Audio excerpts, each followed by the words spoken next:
안녕하십니까. 세상을 읽어주는 남자 이상훈입니다. 오늘은 인텔 관련 말씀 좀 드리겠습니다. 인텔이 얼마 전 자신의 GPU를 TSMC에 맡겼다는 소식이 나왔었습니다. 인텔이 TSMC에 공식적으로 맡겼다고 밝힌 GPU는 두 개인데요. 하나는 PC용 GPU로 이 TSMC 6나노로 만드는 알케미스트입니다. 또 하나는 슈퍼컴퓨터용 GPU인 폰테베키오인데요. 이 두 개의 모듈을 TSMC 7나노와 5나노에서 각각 만들기로 했습니다. 그런데 인텔의 수석 부사장으로서 과거 AMD에서 라데온 GPU 개발을 이끈 라자 코드리가 최근 왜 알케미스트 GPU를 TSMC에 맡겼는지 그 이유에 대해서 밝혔습니다. 사실 알케미스트 GPU는 독립 그래픽 카드, 즉 외장형 GPU입니다.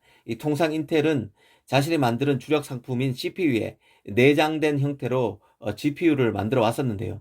하지만 지난해 CPU에 내장된 GPU가 아니라 별도의 GPU를 내놓기로 한 것입니다. 무려 21년 만에 독립 그래픽 시장에 복귀한 것입니다. 그런 만큼 외장형 GPU를 TSMC에 맡기는 것이 이해하기 어려운 측면이 있었습니다. 그런데 여기에 대해서 라자 코두리가 배경을 설명한 것입니다. 라자 코두리는 인텔의 공정 용량을 점검했고 미세 공정, 즉 고급 공정에 대한 충분한 용량이 부족하다고 판단했다고 합니다. 그래서 핵심의 GPU격인 알케미스트를 TSMC 6나노에서 만들기로 했다고 밝혔습니다. 쉽게 얘기하면 인텔 입장에서는 가장 중요한 제품인 CPU를 만들 생산 라인 확보도 빡빡한 만큼 이번에 개발한 GPU는 TSMC에 맡기기로 했다는 얘기입니다. 사실 CPU든 GPU든 모두 큰 칩입니다. 성능을 중시하는 칩으로 저전력에 주로 포커싱되는 모바일 AP와는 다른데요. 특히 GPU는 CPU보다도 통상 칩 크기가 더 큽니다. 이 얘기는 한 웨이퍼당 만들 수 있는 칩 숫자가 더 작다는 뜻입니다.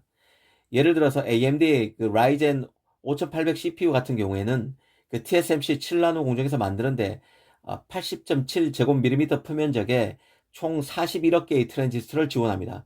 이 마찬가지로 TSMC의 7나노 공정으로 만드는 AMD GPU인 RX 6900의 경우는 다이 크기가 520 제곱밀리미터, 트랜지스터는 268억 개가 들어갑니다.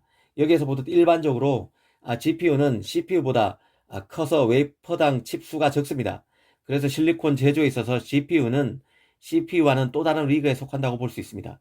그런 맥락에서 인텔이 모든 것을 종합해서 이번 외장형 GPU는 TSMC에 별도로 맡기는 것이 좋을 것이라고 판단한 것 같습니다. 특히 TSMC 6나노면 최근 인텔의 노드 명칭 변경 전과 따질 경우에 인텔의 10나노 수준입니다. 아마 인텔 입장에서는 수율 관리도 만만치 않았을 것입니다. 당분간 미세 공정 개발에 집중하는 차원에서 이 TSMC의 칩 물량을 맡겼을 것으로 봅니다. 사실 인텔은 제조를 직접 하는 종합 반도체인데요. 이 자체 팹이 없는 팹리스인 AMD, 엔비디아보다 전략적으로 더 유연성이 있다고 봐야 합니다.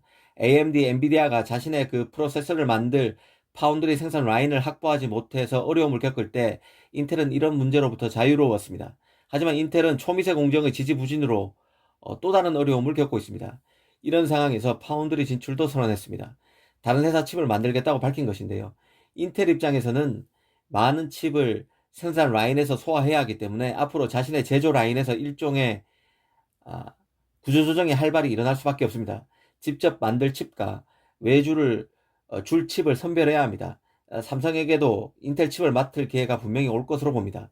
사실 이번에 인텔이 외장형 GPU를 만들 파운드리로 TSMC를 선택한 데는 자신의 경쟁사인 AMD, 엔비디아 등이 TSMC에서 충분한 용량을 확보하는 데 어려움을 주겠다는 전략도 담겼다고 봅니다.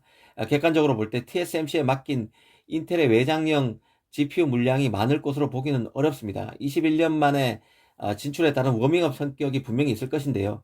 그럼에도 이런 생각을 해보는 것은 인텔의 시장 영향력 때문입니다. 인텔은 미세공정 개발을 통해서 주력인 CPU에서만큼은 이전대로 자신의 팹에서 자신이 직접 칩을 만들어 최고로서 위상을 지켜내야 하는 입장이지만 자칫 이게 뜻대로 안 될 경우 인텔은 외부 파운드리에 크게 의존해야 하는 상황으로 곤두박질 칠 수도 있습니다. 이런 배경을 인지해 두고 인텔이 어떤 칩을 외주하고 있는지 살펴볼 필요가 있다는 생각이 듭니다. 오늘은 인텔이 왜 알케미스트 GPU를 TSMC에 맡겼는지에 대해서 살펴봤습니다. 감사합니다.